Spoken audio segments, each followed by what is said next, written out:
Okay, welcome back. We're still continuing our today's talk on Esperanto language with our guest Ilya Devi from Indonesia Esperanto Association. Now, just now we spoke about where Esperanto came from, how why should we choose Esperanto, but still, in Indonesia, we have so many languages, like I said just now. Why should I learn Esperanto out of the other languages? You mentioned just now about how it's a global language, right? Yeah. But if I had to choose between other languages in Indonesia, why would I choose Esperanto? If you could give us your thoughts on that. As I say that if you want to communicate with other people from a different part of the world, you can use Esperanto because Indonesia, we can say it belongs to Indonesian, but Esperanto is natural. It's not belong to any others, to any particular nation. So less bias in global communication, I can say like that. So everybody feel that they are in equal position because they have chance to speak with other people from different country, and then they can exchange their culture, and they don't feel that I am super from the other person. So it's just like good, I can say a good feeling that we are all together to learn the same one, and then we gradually improve that one. So just now we spoke the benefits of Esperanto. Now can you please explain what the challenges of Esperanto?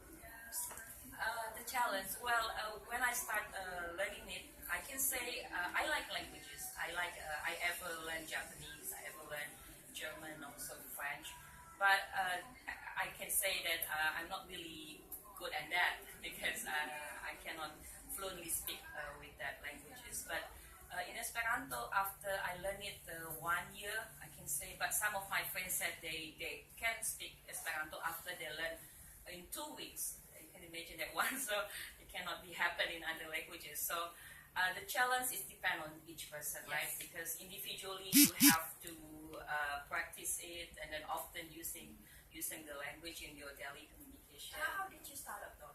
I mean, of all the languages, how did you suddenly click in your head and said, okay, I want to learn Esperanto? Oh yeah, actually my first, I need Esperanto at the first time at the beginning from it's like a traveler community, international traveler community. So I got the information about Esperanto. At the time, I thought that Esperanto is like something that related to the culture.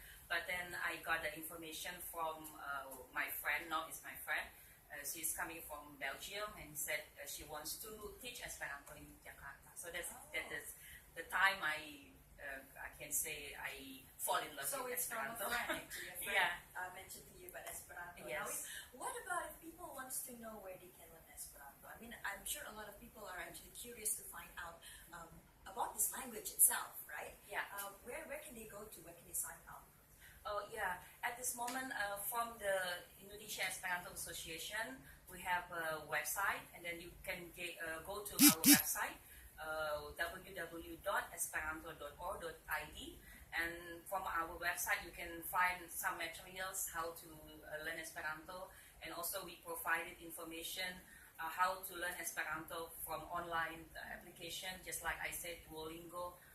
Also exists like learnu.net, and some other application, online learning. And you have Facebook as well, and Oh, yeah. social media. Social Yeah? media, I think that's the yes. most important. I think a lot of people they choose to go Yeah. to social media. But what is the response like since you have this association in Indonesia? The association, we founded the association in 2013, and then actually our main purpose is to accommodate the speakers in Indonesia. So far, I can say they're really interested to get. How many people though? Like how many number of people? Really? Members are not really many at the time, but some of them go to us for getting information. Oh yeah, and this year actually we just succeed to hold I can say Esperanto Congress in Bandung. So it's among 3 nations, Indonesia, Australia, and New Zealand. So around 101 persons gathers, and then we have a really good time. Yes. What about if you want to meet friends overseas who are also speaking Esperanto? Where can you get connected with them? Is there an Esperanto website? international website or global website that you can for example, there's a lot of dating sites, there are a lot of studying sites, right? Yeah, But Esperanto. yeah, that's a good question. Yeah, you can find, like I said, you can go to the social media like Facebook. You can find many Esperanto groups there. Example in Australia, they have their own Facebook pages, and then the others also have the same things. Also, like and Twitter, they also have connection with some accounts of Twitters with international. But maybe I can say one of the organization, UEA, Universala Esperanto Asocio, it's an international Esperanto organization. So you can be the member of the organization, and then you will get the benefits, like you get the magazine, the monthly magazine, and then also if you want to go to the international congress, and then you can also apply to the organization. Okay, do you have any idea how to make this language, Esperanto, a worldwide language? Like, worldwide known? Actually this is the one of the Are there any task. programs or maybe, what kind of events that you will have, not just in Indonesia, but in the whole world? Yes, actually, this is one of the tasks of the international organization. So every year we have international congress.